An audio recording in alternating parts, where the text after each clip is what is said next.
Mettons, nous calcule le average travel time. On est toujours pas direction là. Hein? Donc, une petite équation encore. Calcule le average travel time. Partage l'écran.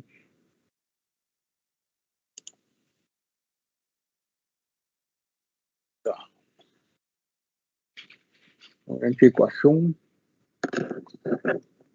Calcule le average travel time. Ça veut dire average time. Travel time. Average travel time est égal TW retiré Y Q. Donc TW nous connaît T, Y nous connaît, Q aussi nous connaît. Q c'est les volumes. Et ici nous prenons en véhicules par minute. Parce que TW pour déjà en minute. Et Y il un chiffre. Donc on applique cette équation-là, on trouve d'abord le average travel time in the north direction. Donc pour le north direction, TW nous déjà connaît, lui.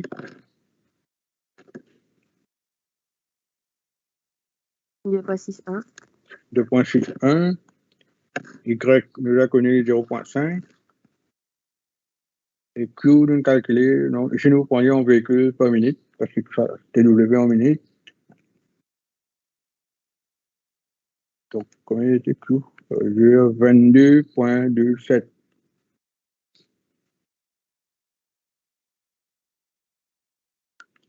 Donc, Q est égal à 22.27, ici.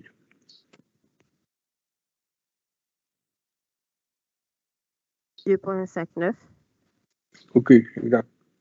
Donc, le average travel time in the north direction, pour ça, 0.75 km là, il est 2.59 minutes. Okay. On fait de même pour the south direction.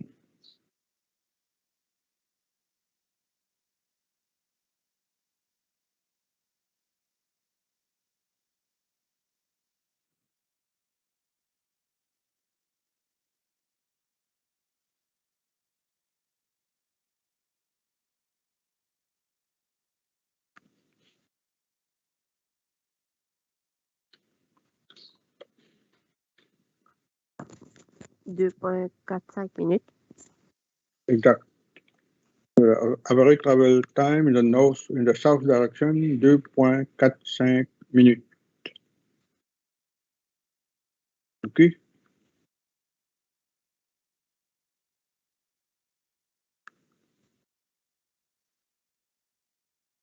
Maintenant, finalement, on reste pour calculer le SMS, le Space Mean Speed, dans chaque direction.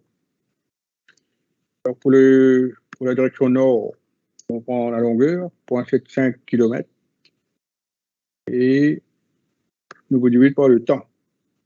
Le average time, c'est-à-dire 2.59 minutes converties en heures. On aura la réponse en km par heure. Donc, le space mean speed in the north direction, c'est-à-dire 0.75, la distance en kilomètres, divisé par 2.59, divisé par 60, converti en heures.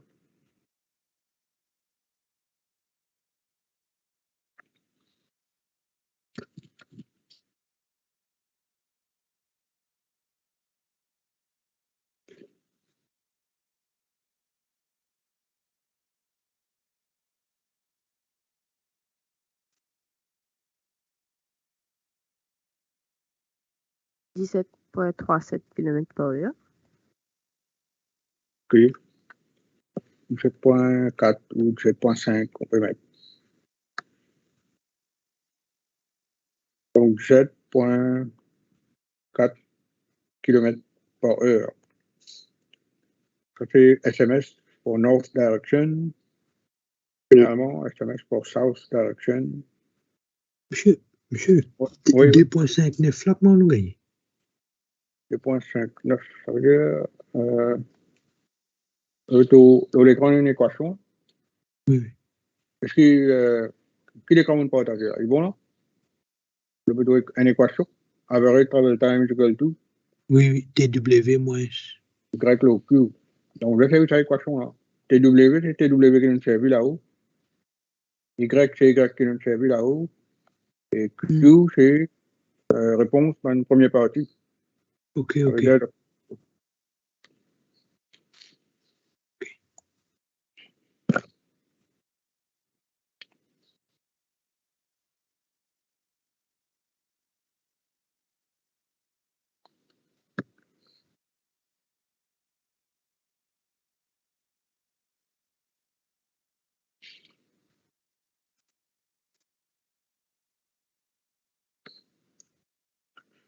Donc, le flow Q, ici, nous reprend en véhicules par minute. OK? Parce que TW en minute. Et vous gagnez la réponse en minute. Donc, le SMS in the south direction. 18,4 km par heure. Exactement. Donc, 18,4 km par heure.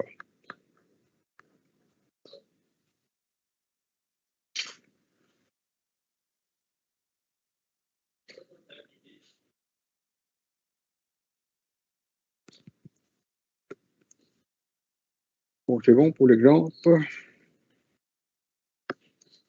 On a un deuxième exemple. Le premier fiche TD. La première fiche TD.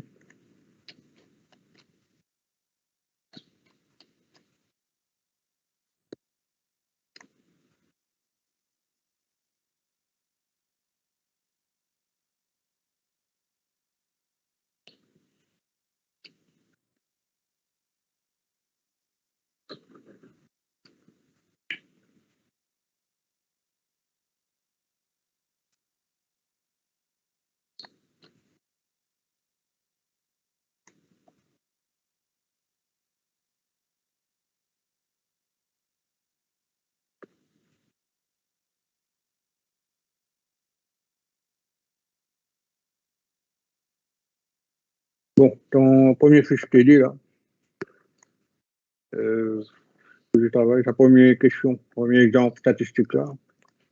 Maintenant, là, la question 7.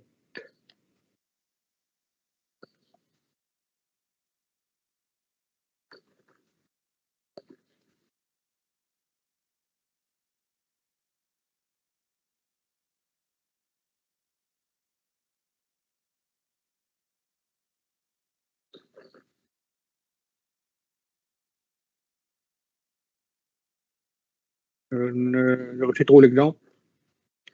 La question 7 dans la première fiche TD.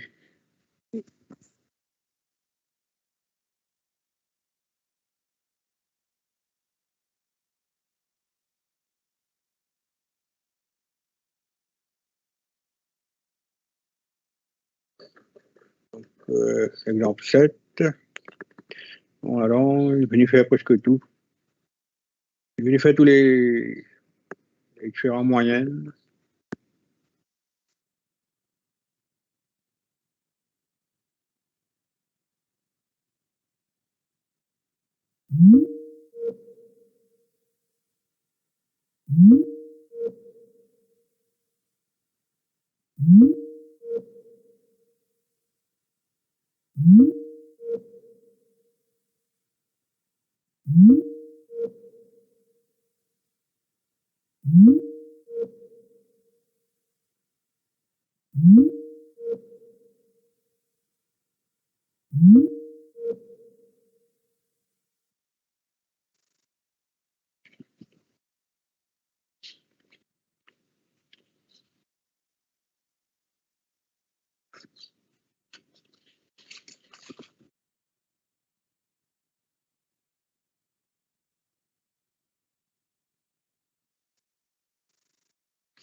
monsieur. Oui, Pour calculer SMS, il n'y a pas il n'y a pas de length distance. of, Il n'y a pas de distance. length of track.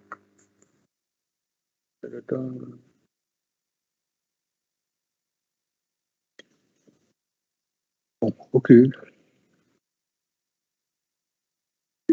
Donc, s'il n'y a pas de distance, on ne calcule pas. OK. On ne peut pas calculer. Donc,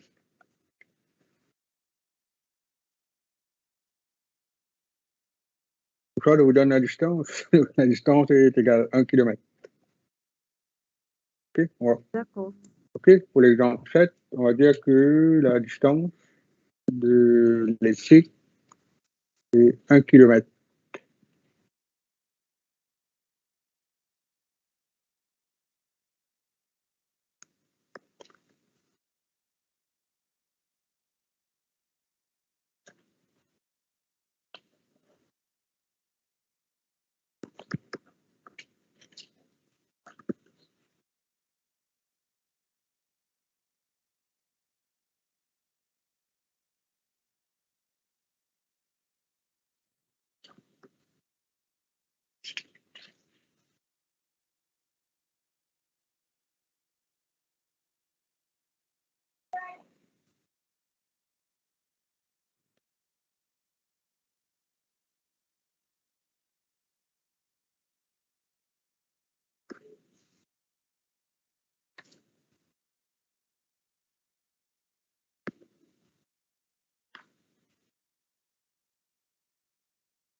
Bon.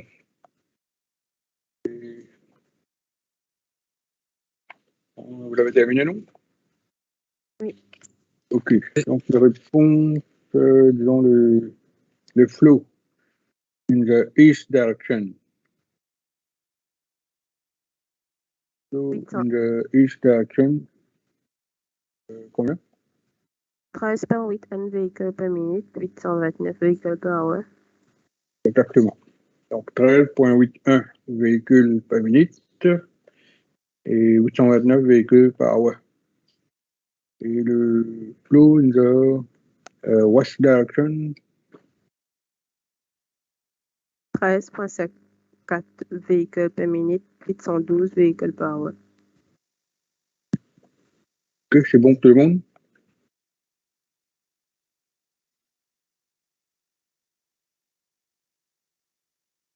Je suis carré, Jelingo.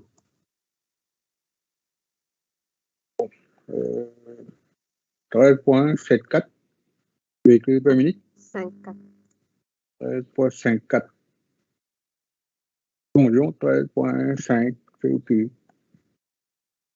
Donc, dans Ouest, c'est 13,5 véhicules par minute.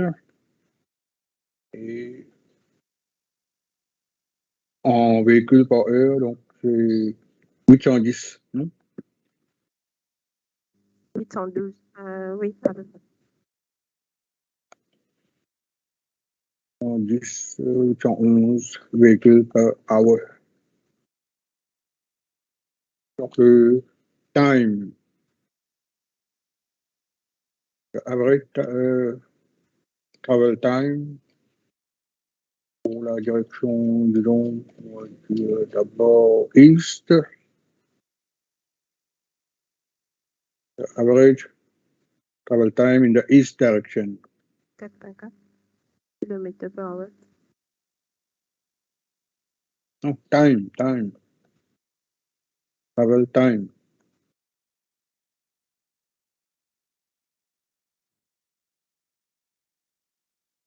On n'avait pas calculé le average travel time dans chaque direction. 2,89. Combien? 2,89.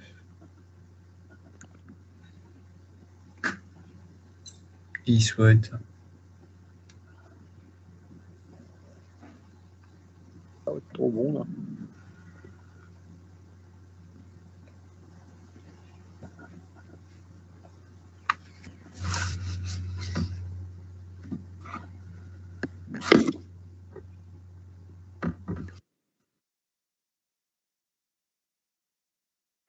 Donc, disons, le travel time in the east direction. In the east. Moi, j'ai eu 3,04 minutes. Pas bon. 3,04. Ouest, mais 3,04. Non, ça c'est quelle direction? C'est east. C'est ouest, ça. Ouest, 3,04. Ouest. Ouais. Et Oui. pour east, 2,89. Oui. Donc, pour east, 2,89 minutes. Monsieur, Oui. il y a une petite confusion là, monsieur. Par exemple, là, pour East, là, average travel time, là, et Ouais. TW, Ouais. TW, c'est 2,85. Oui. 2,85 moins Y. Ouais. Mais Y, dans ce cas-là, monsieur, pas 0 là, pour East. C'est très négatif, 0,5. Un bon average, vous pouvez être là ou là. OK. Average, OK. Donc, maintenant, le SMS. Donc, si on prend la distance égale 1 km,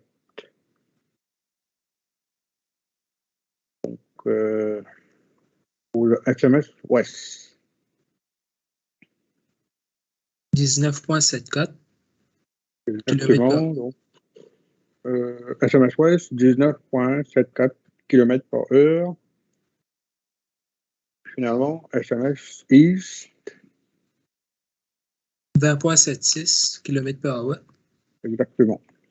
Donc, SMS East, 20,76 km/h.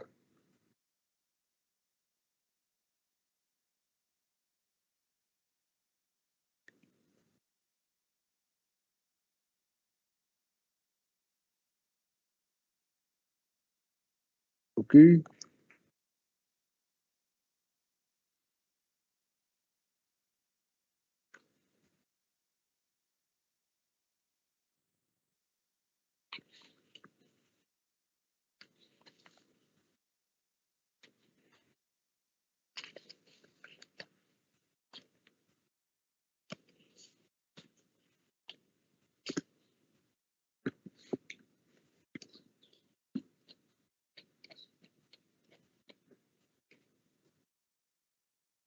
Maintenant, on arrive à l'exemple 11.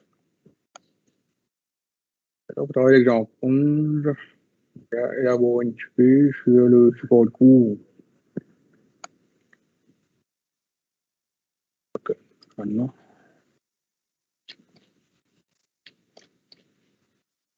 Donc, le support de cours a 12 pages. Donc, il y a ça dans le support de cours à 30 pages aussi. Le support de cours, il y a 12 pages.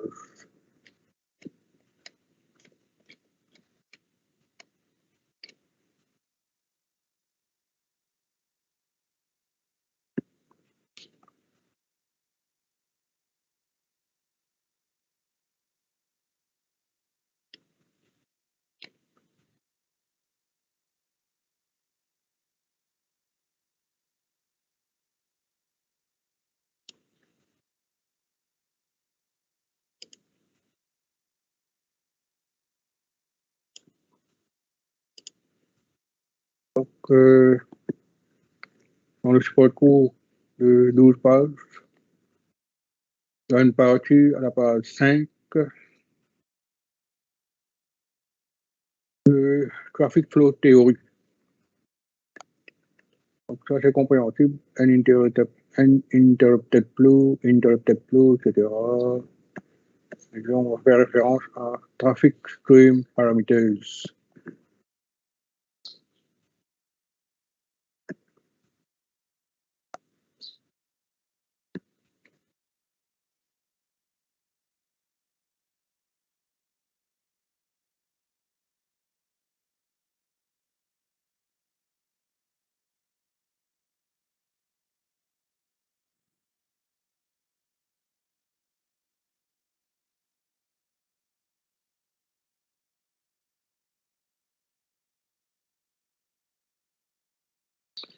Donc, vous avez le support de cours devant vous.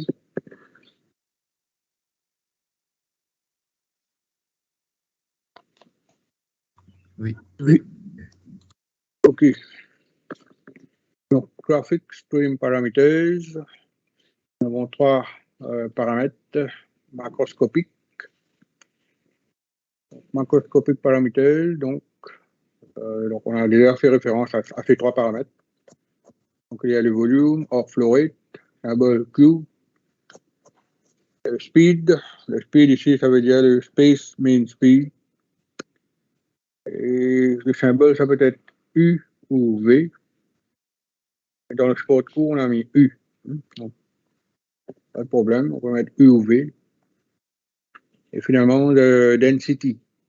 Le density, symbole K. Donc, le volume, on sait, le volume ou le flow rate, c'est le nombre de véhicules qui passent par heure. L'unité, c'est véhicules par hour. La vitesse, donc, c'est km par heure. Donc, la distance parcourue par unité de temps. Et la densité, c'est le nombre de véhicules qu'il y a par unité de longueur.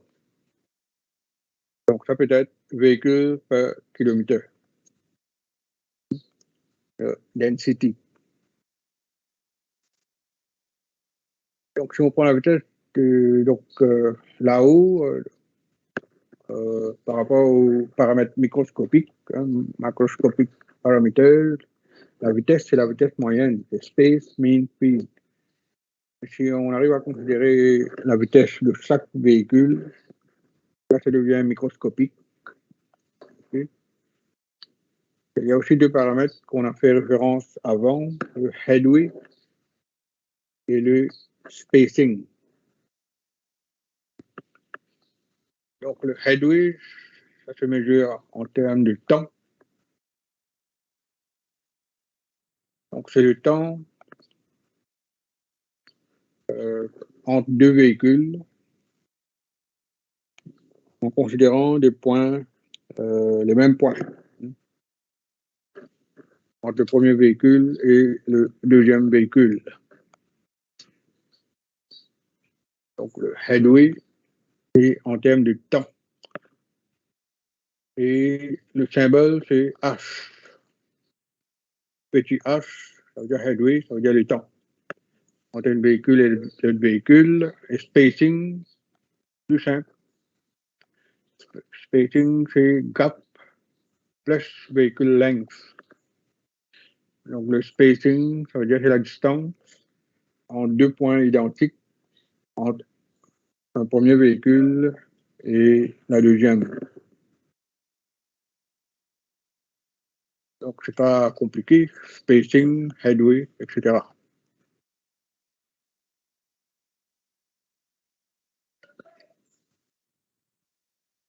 Maintenant, il y a aussi donc l'équation principale. L'équation principale, j'avais donné avant. Q est égal, donc à la page 7, là au bas, les trois paramètres macroscopiques. Donc il y a une relation mathématique entre les trois paramètres macroscopiques. Q est égal à V fois K. Q est égal à KV. Facile à retenir. Donc,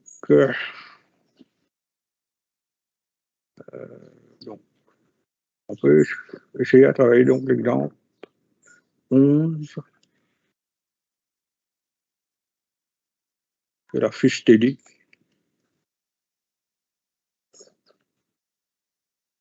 Donc, on vient de travailler là, juste avant le matin, l'exemple 10. On va continuer avec l'exemple 11. L'exemple 11, 12, 13, etc. Ça concerne les traffic flow parameters.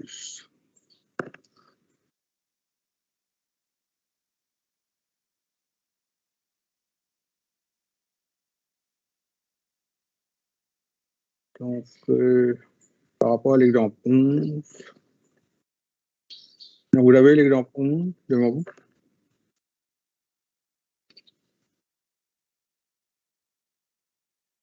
Oui.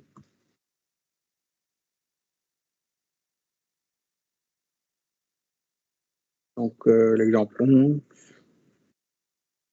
on donne le headway. Le headway, c'est tout le temps average. Donc, c'est-à-dire le temps, la longueur de la route, le temps qu'il y a entre les différents véhicules, un après l'autre. Donc, véhicule, c'est un traffic stream ou un average headway of 2.2 secondes. Donc, on donne la vitesse, le SMS, average speed, c'est 80 km/h. On demande de trouver donc le flow rate, ça veut dire Q.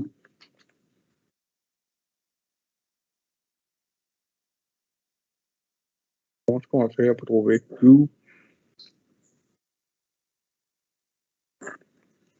Donc, ici, on ne connaît pas la density, on ne sait pas trouver la density. Donc, il y a donc, on doit pouvoir donc calculer par rapport à ce qu'on appelle le first principles. Après la définition de headway. Après la définition de headway, voilà, donc ce qu'on va faire, on va déduire une équation pour calculer le flow rate.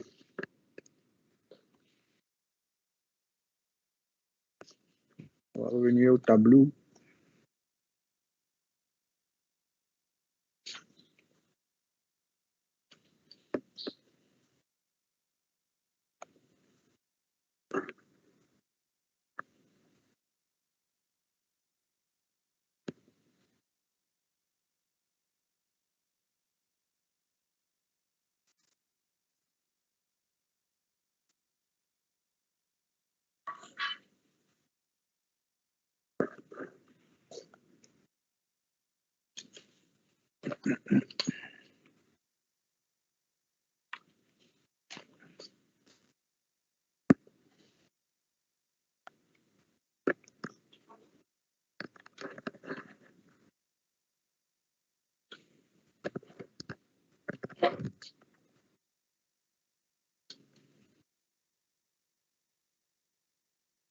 Donc c'est bon, vous voyez le tableau.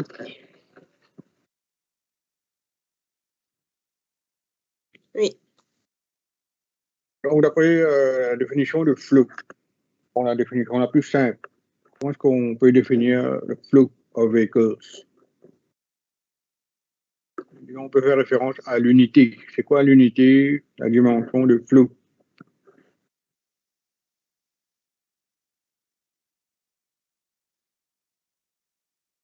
Véhicule par heure. Unité. Donc c'est le nombre de véhicules par rapport à un certain temps. Donc le flow, c'est tout simplement le nombre de véhicules N divisé par le temps. Donc, pour l'unité de temps, donc, quel est le nombre de véhicules qui passent? Attends, quelle relation il peut y avoir entre... Donc, disons, on est en train de considérer une certaine longueur de la route, là. Une certaine longueur de la route. Quelle relation il peut y avoir entre le temps total qu'un véhicule, donc que le véhicule prend pour circuler d'un point X à un point Y et le headway, et le temps entre les différents véhicules.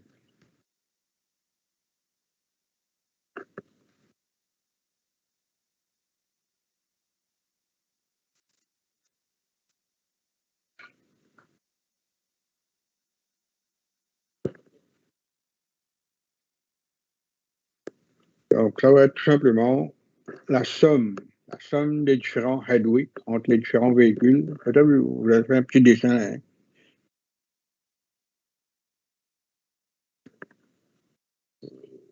Donc, une longueur de la route.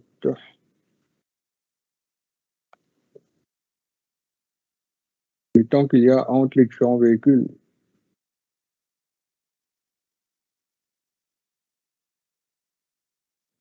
Donc, le temps qu'il y a entre les différents véhicules. Et finalement, le temps, si on ajoute le tout, donc ça donne le temps total. D'accord? Le temps qu'il y a entre ces véhicules-là et là, le temps qu'il y a entre ces véhicules-là et l'autre véhicule, on ajoute tous les temps individuels.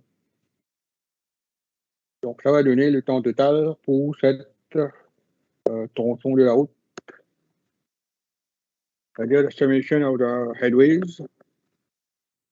Ça va donner le temps total. On peut dire que le temps est égal à la summation of the headways. Donc, tous les headways, du premier jusqu'au dernier, on ajoute tout. Le temps qu'il y a entre les véhicules, ça donne le temps total. Autrement dit, ça est égal, ça donne le T est égal à la somme des différents headways. OK? Donc, on va réécrire l'équation pour le flow. Maintenant, on va remplacer T par la somme des headways.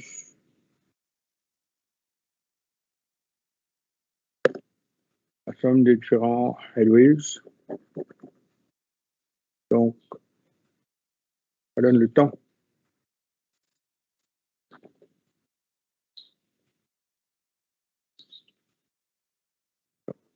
Donc, c'est bon jusque-là? Oui. Donc, ce qu'on va faire, on va diviser par n en haut et en bas. On va diviser par n en haut et en bas. Donc là-haut, ça va devenir 1. n divisé par n. Ça va devenir 1. Et en bas, ça va devenir 1 sur n. La summation of of the track headways.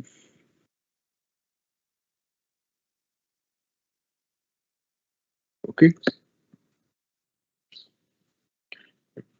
Donc, les différents headways divisés par le nombre de headways qu'il y a. Ça donne le mean headway. Ça veut dire qu'il y a 1 sur H bar. H bar, c'est le mean headway. La somme de tous les headways divisé par le nombre de headways. Donc, c'est le mean of the headways. Ça veut dire, on peut dire que Q est égal à 1 sur le mean of the headways. OK?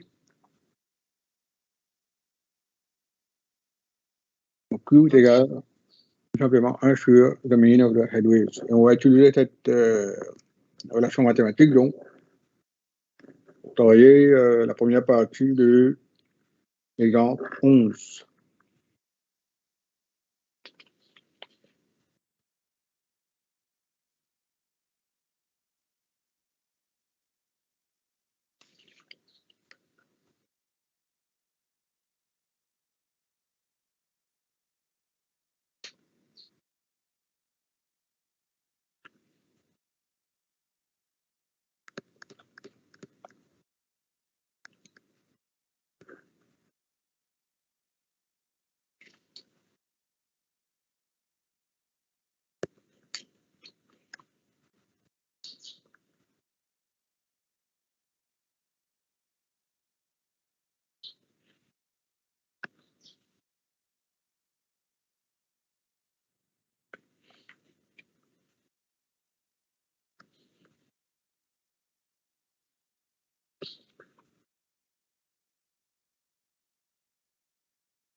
Donc, pour revenir à l'exemple 11, on a déjà donné le average headway, 2,2 secondes. Maintenant, pour avoir la réponse en véhicules par heure, on va convertir ce seconde en heure.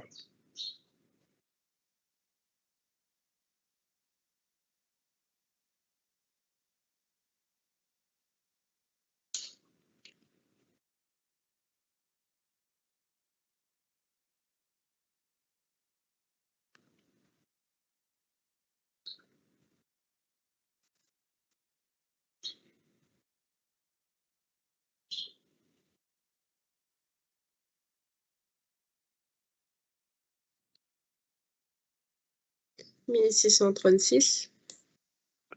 Donc, 1636 véhicules par heure. Oui. OK, le flow, 1636 véhicules par heure. OK, à partir de là, on peut facilement calculer la density.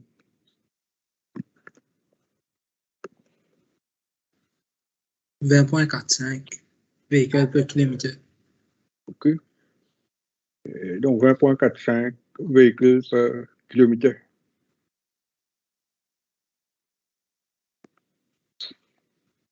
On va laisser, on va pas mettre 21 parce que ces paramètres-là, donc c'est pour avoir une idée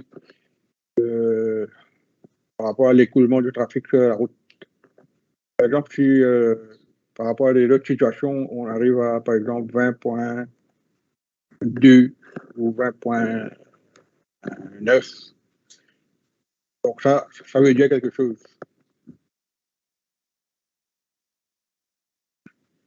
Donc on va laisser ainsi, donc K est égal à 20,45 véhicules par kilomètre. Donc identiquement, on peut travailler l'exemple 12.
Donc d'abord pour l'exemple 12, on peut calculer facilement le flux.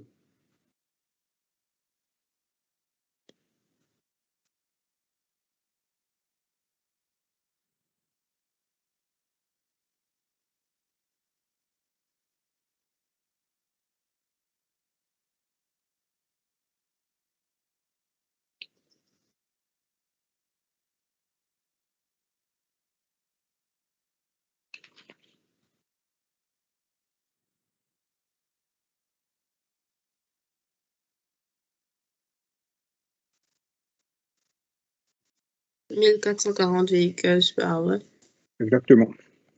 Donc en véhicule par seconde, on va avoir 0,4, 0, véhicule par seconde, et finalement 1440 véhicules par heure.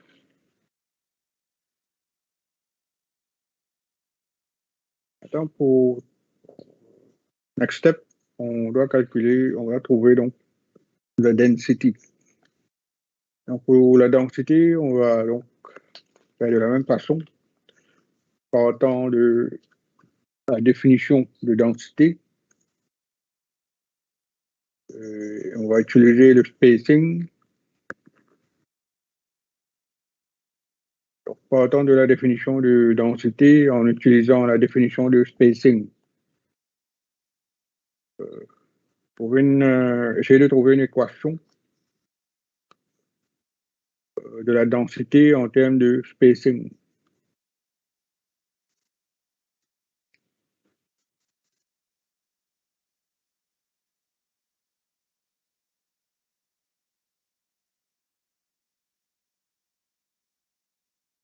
One divided by spacing. Exactement. C'est bon pour tout le monde?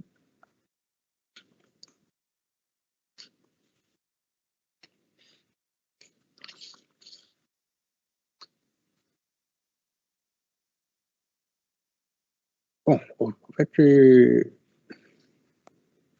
là dans le support code. On va élaborer un petit peu sur ça. On va revenir au tableau.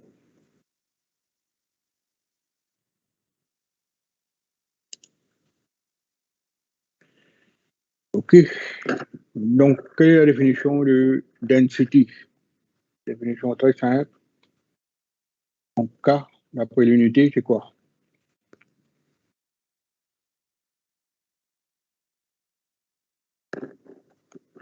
Quelle est la dimension pour density? Vehicles per hour divided by speed. Non, disons la density. Density. Pardon? Véhicule permitteur. Oui, donc disons plus pratique. Par exemple, plus pratique véhicule par kilomètre. Donc, density, c'est le nombre de véhicules sur une distance. Et l'unité de distance, donc, 1 mètre, selon un véhicule même, pas pour rentrer. Donc, c'est capable kilomètre. Okay. Donc, le nombre de véhicules sur une longueur de la route. Donc, density, number of vehicles, divisé par la longueur, en kilomètres. Donc, comme on a fait, quelle est la longueur totale en termes de spacing? On ajoute tous les spacings, là c'est plus facile peut-être. On ajoute tous les espacements entre les véhicules sur une certaine longueur, ça donne la longueur totale. Ça veut dire la longueur est égale à la somme des différents spacing S, petit s. Donc la longueur totale, c'est la somme des espaces. Donc spacing, c'est technique. Il y a donc dans chaque espace, la longueur d'un véhicule est inclue. La différence entre gap et spacing. Ici, techniquement parlant. Donc on remplace L par ça. Donc K est égal à N sur la somme des différents spacing. Et pareil, on va diviser par n, en haut et en bas. Finalement, ça devient 1 sur n, summation,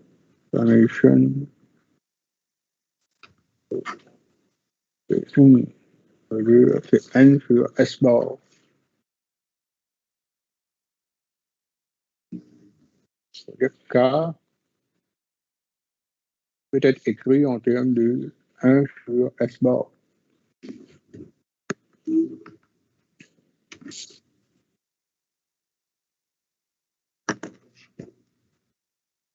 OK? Et donc maintenant, vous pouvez calculer la densité, pour l'exemple 12.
Donc, le density,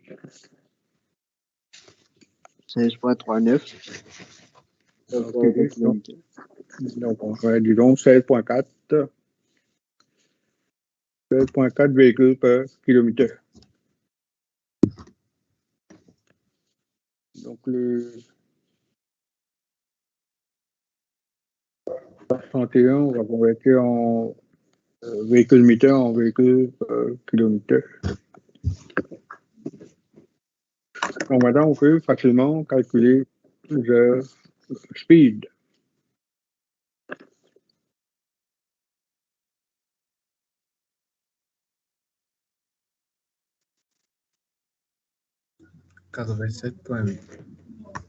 Kilomètres Donc, par. le speed, exactement. Donc, le speed, c'est, donc V est égal à Q divisé par K. Donc, le speed, 87.8 km par hour.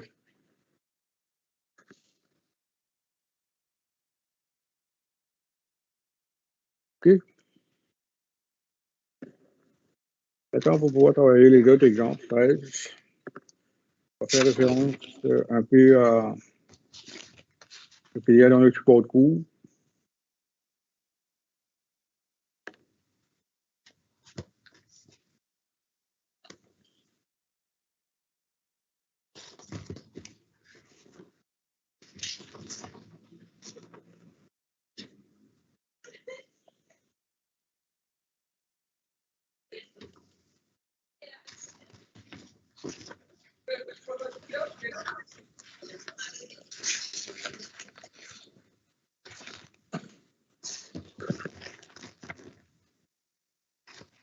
Donc, dans le support de cours de 12 pages, disons,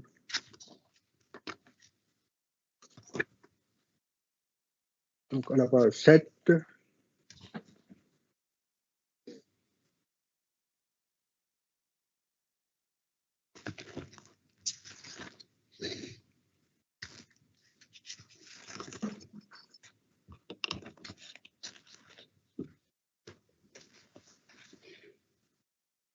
Donc, c'est devant vous, la page 7 du sport de cours. Oui. Oui. Maintenant, entre ces trois paramètres macroscopiques d'écoulement de trafic, donc il y a trois diagrammes, trois graphiques qu'on appelle the fundamental diagrams of traffic flow. Donc, ce sont les relations entre les deux différents donc, paramètres microscopiques d'écoulement de trafic. Donc, disons que si on prend le premier, page 8 en haut, donc la variation entre la vitesse et la densité. Okay? C'est un diagramme très facile à comprendre. Donc, c'est-à-dire que la vitesse, donc la variation entre la vitesse et la densité sur une route, donc ça varie de cette façon-là. Après le graphique, donc on affiche la densité en véhicules par kilomètre et on a donné le speed en kilomètres par heure. Donc, quand la densité est égale à 0, qu'est-ce que ça veut dire? X-axis 0.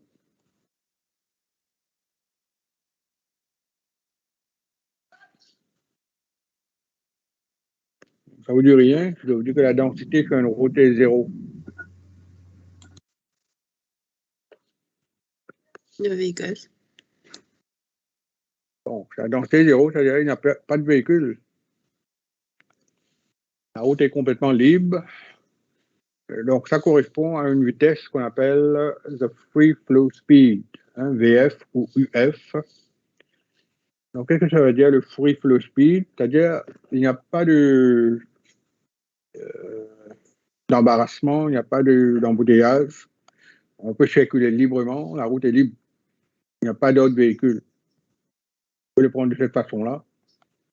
Donc, c'est logique. Quand il n'y a pas de véhicule, density 0, on peut circuler à une vitesse réglementaire maximale. Mais par contre, quand on arrive à un maximum pour la densité, qu'on appelle le jam density, ça veut dire là, un véhicule colle contre l'autre, comment dire là. Véhicule rempli, il y a une bloquée, et donc pas pour circuler. Donc, quand on arrive à jam density, c'est logique que le speed devient 0. OK? Donc, une autre façon de voir, donc, on peut tolérer jusqu'à, donc, on peut rouler jusqu'à au moins la moitié de la vitesse permise. On peut rouler jusqu'à la moitié de la vitesse permise, la vitesse réglementaire sur cette route, sur une route quelconque. Donc, là, on va dire que c'est un uncongested flow. Et plus bas que la moitié, donc, on va dire, donc, et la densité aussi. Donc, c'est la moitié du jam density. Donc, la moitié du jam density a monté. Donc, on va dire que là, c'est un congested flow. OK? Donc, cette ligne droite, donc ça a une équation, bien sûr. V est égal à VF. VF, c'est le free flow speed. On va retirer VF sur KJ. Donc, KJ, c'est le jam density. Et K, c'est le variable K density. Et ici, le variable V. Okay, donc, la relation, cette ligne, c'est par rapport à cette équation. Maintenant, deuxième graphique. Donc, pour la deuxième graphique, la relation entre le flow Q et la density K. Donc là, on a une forme parabolique. La relation est parabolique. Donc,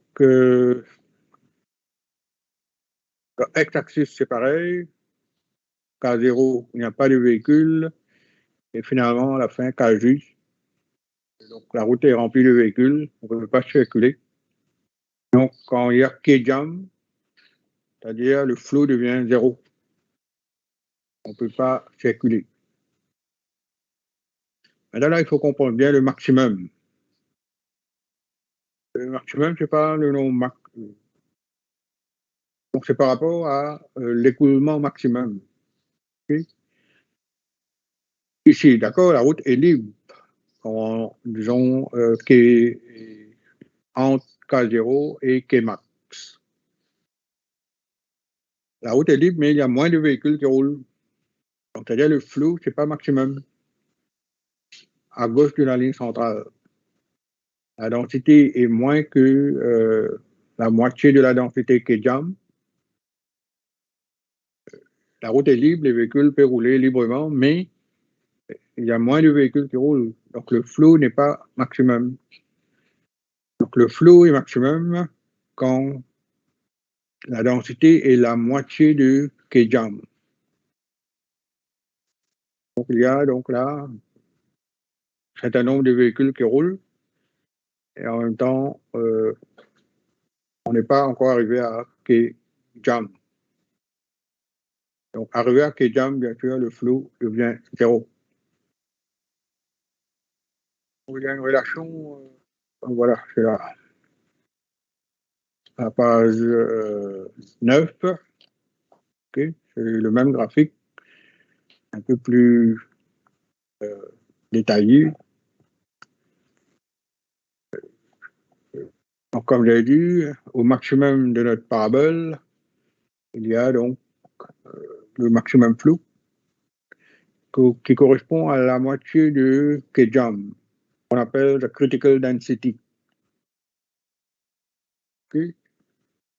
La critical density, donc ça correspond à la moitié de K-jam. Donc ça, on l'a prouvé mathématiquement. Hein. C'est pas comme si on a mis au hasard.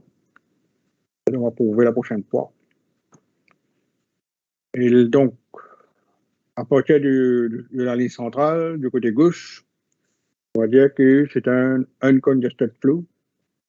Et la partie de droite, c'est pour congested flow.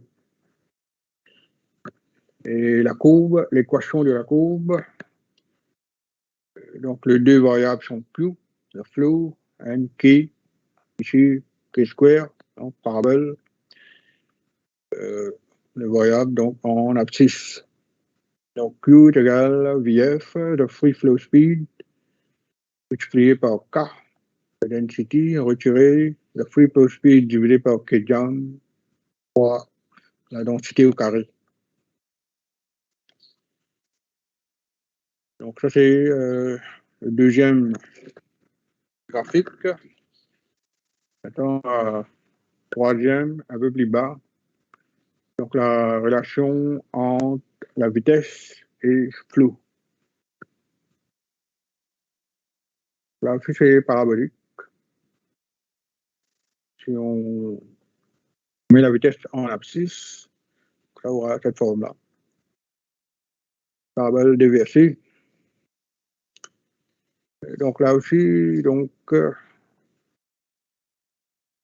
donc au milieu, entre le free flow speed, c'est-à-dire il n'y a pas de véhicule, et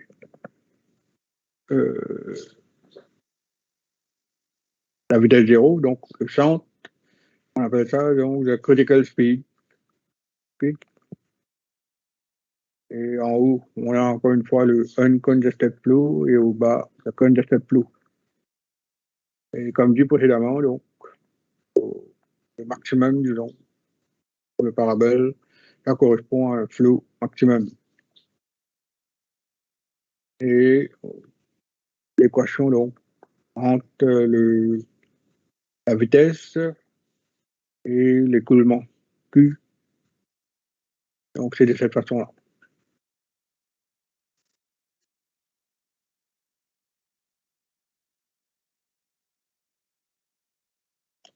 Donc, au bas, donc, vous avez la relation entre les différents diagrammes qu'on doit pouvoir donc comprendre pour pouvoir résoudre les problèmes, etc. Donc, je crois bien que vous n'avez peut-être pas trop compris. Que, non. Donc, la meilleure façon de comprendre, c'est quoi?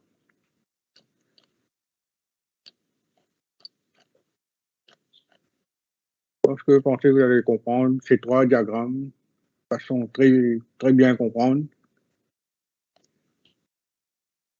C'est une magique. Je pense que vous pensez que vous allez comprendre les différentes parties du diagramme. Donc, pourquoi c'est de cette forme-là? Donc, les variations entre les deux paramètres considérés. Après vous, qu'est-ce qu'il faut faire pour comprendre mieux?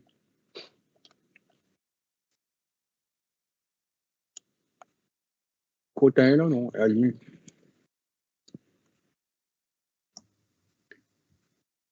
Une formule là, monsieur, ça fait quelques exemples.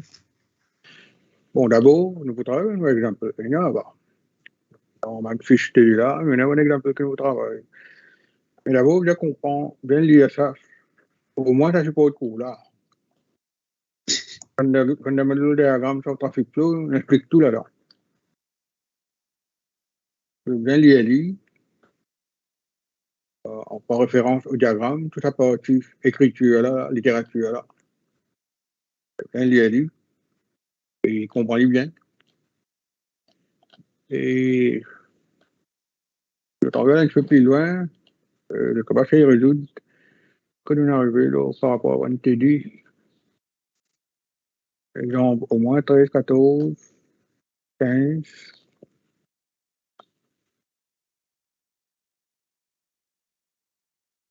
OK, je viens lire avant, comprendre, on va continuer. Là, nous continuons dans le vide.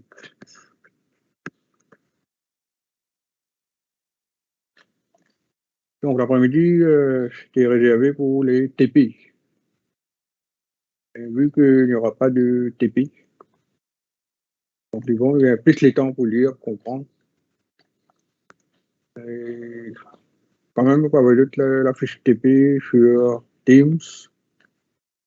Et le cas d'un coup, le TP aussi, comprendre un petit peu.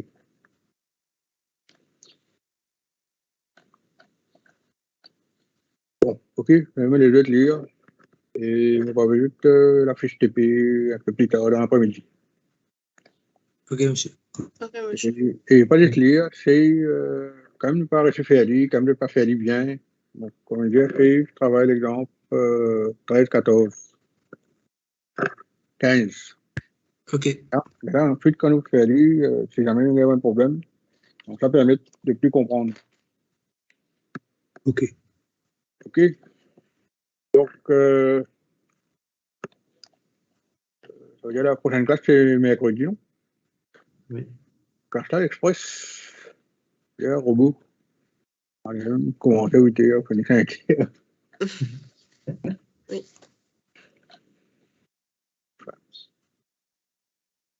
Donc, un autre exemple encore, me trouver à la page 11, dans laquelle j'ai été ça. On a un fiche là même, là. Côté de l'exemple, mon explication là, dans support pour les 12 pages. Un exemple à la page 11. Un exemple à la page 11, 11 sur 12. Donc, ça aussi, c'est travaillé. Bien sûr, je vais faire nous faire ensemble. Un autre affaire que tu vas ajouter, donc, donc, ça qui nous peut dire là, c'est une équation qui relie les différents trafic flow paraméteuses. Finalement, c'est, on appelle ça un modèle. Donc, vous le retrouvez là, à la page 11, là au milieu, Maintenant, macroscopique modèle. Donc, ça trois graphiques qui nous fait référence là avec cette équation. Donc ça, est seulement valide quand on peut prendre en considération ce qu'on appelle le Green-Fields modèle. Donc on est à 5, on voit encore des trois modèles qui ne sont pas mentionnés là. Bon, ça, il y a un peu plus avancé. Pourquoi ici, nous, si nous allons considérer Greenberg modèle, c'est différent pour faire la contradiction entre ces deux modèles. Donc, ça vient nous dire là que cette équation-là, nous valide seulement quand nous pouvons travailler d'après Green-Fields modèle. Donc, Green-Fields, ça, c'est le nom du monde. Et ça, maintenant, c'est le nom d'une personne, Green-Fields, Greenberg, etc. Donc, je travaille, je fais une étude pour arriver à déduire cette équation-là, etc. Donc, Green-Fields modèle, on appelle une linéaire modèle. Okay?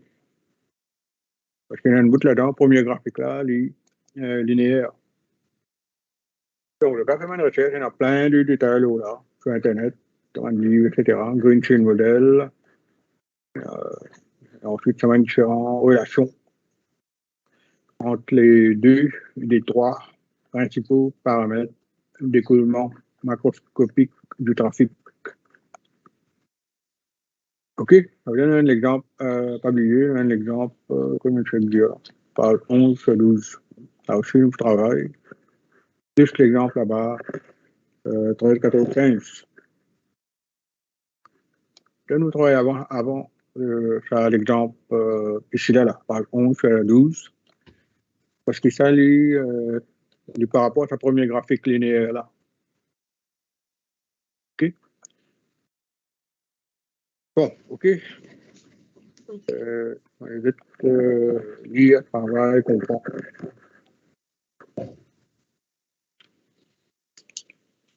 OK. Oui. Bon. OK. Ah, mais connu.